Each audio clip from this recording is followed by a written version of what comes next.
Is pornography okay? Today, we're going to explore that question together. I'm Dr. Rena, a urologist and pelvic surgeon.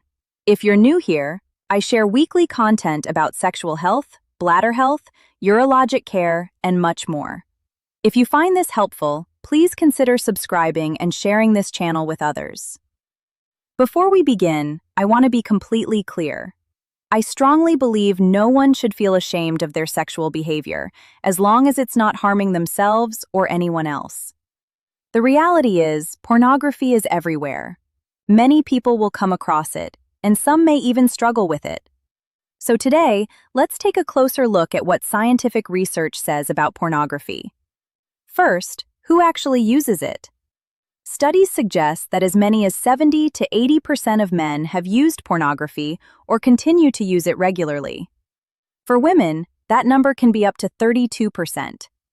Interestingly, traffic to pornography websites went up by about 11% during the COVID pandemic. People turn to pornography for different reasons, some to boost sexual desire, others to satisfy curiosity, and, unfortunately, some even use it to learn about anatomy, since proper sexual education is often limited or not very effective.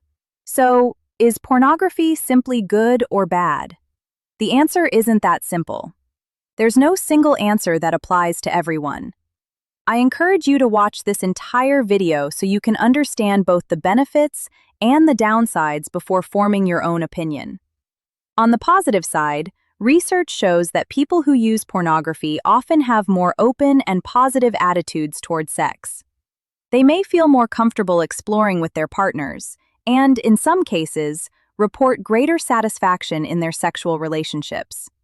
In the moment, some studies, especially those involving women, suggest that watching pornography can increase sexual desire and satisfaction. Couples who watch it together may even feel more connected and report higher levels of commitment and intimacy. Many people are also concerned about exposure to harmful or aggressive content and whether it could lead to sexual violence. However, research has not found a clear connection. After reviewing multiple studies, researchers have not found a clear increase in sexual violence, assault, or rape linked directly to pornography use. So the next question is, when does pornography actually become a problem? Across several studies, about 4 to 10% of people report having issues with their pornography use, or may even describe themselves as having an addiction. From a medical standpoint, porn addiction is not officially classified as a disease. Instead, healthcare professionals refer to it as problematic pornography use. So, who is more at risk? Watching higher amounts of pornography can increase the risk, but it doesn't automatically mean there's a problem. However, if someone is also dealing with depression or anxiety while consuming a lot of pornography, their risk becomes higher. Another factor is something called moral incongruence. If a person strongly believes that pornography is morally wrong but still uses it, that internal conflict can make the experience feel more problematic. Lastly, if someone begins to prefer masturbation with pornography over being intimate with a partner or a real person, that may also be a warning sign. A simple way to look at it is this: if you feel like you might have a problem, there's a good chance you do. Now, how does this actually happen?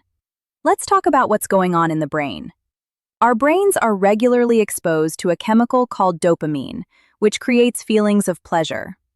Naturally, our brains are wired to seek out activities that release dopamine, usually things that help us survive and continue as a species. Sex is one of those activities, since it's directly connected to reproduction. When a person watches pornography, the brain releases many of the same chemicals that are triggered during sexual activity, including dopamine. Over time, in people who develop problematic use, certain pathways in the brain become more active. This can lead the brain to prioritize those dopamine-driven experiences over everyday activities. As a result, the brain may begin to crave pornography, showing patterns that are similar to what we see with other addictive behaviors, including substance use. For example, you may begin to develop something called tolerance. This means you might watch a certain type of pornography at first, but over time, you may need more new, more intense, or different types of content to experience the same level of enjoyment.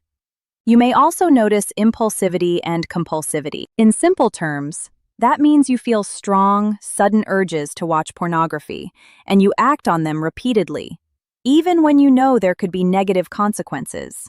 Another effect is a weakened executive function.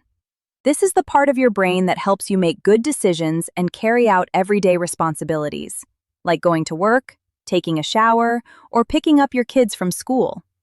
When these brain pathways become overactive, that decision-making ability can be affected, making it harder to stick to normal routines. Lastly, some people experience dysphoria. This means they start to feel frustrated, restless, or unhappy in other areas of life when they're not watching pornography. When you put all of this together, it can seriously affect your willpower. And interestingly, willpower alone is usually not the most effective way to overcome these cravings. In a future video, we'll talk more about practical ways to manage and reduce problematic pornography use. So, when these changes are happening in the brain, what does that look like in real life? You may find yourself avoiding regular daily activities. Instead of spending time with family or friends, or even going to work, you might choose to watch pornography. Over time, this can lead to social isolation, loneliness, and fewer meaningful connections. It can also create financial strain, as some people begin spending increasing amounts of money on pornography. Relationships may suffer as well, with growing distance or conflict between partners. Beyond that, some individuals may begin to show signs of mental health challenges, including depression or anxiety. You may begin to feel ongoing sadness or constant worry. And what about your sex life? This is where some concerns can arise.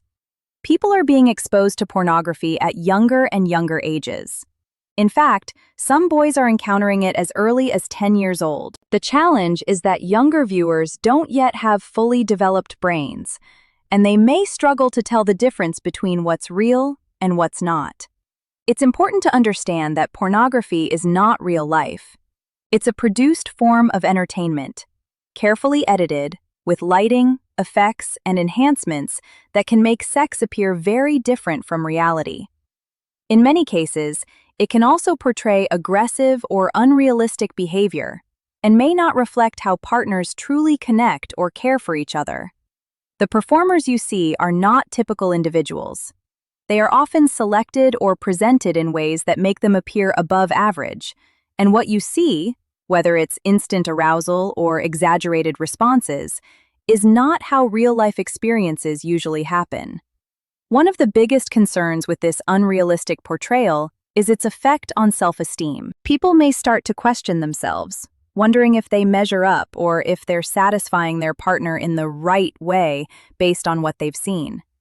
Over time, this can lead to performance anxiety and even difficulties with arousal. So if you find yourself constantly comparing your experiences to what you see in pornography, or if it's starting to affect your confidence, it may be a sign to take a closer look at your habits. I hope you found this helpful. Feel free to leave a comment and share your thoughts. And as always, take care of yourself, because you truly matter.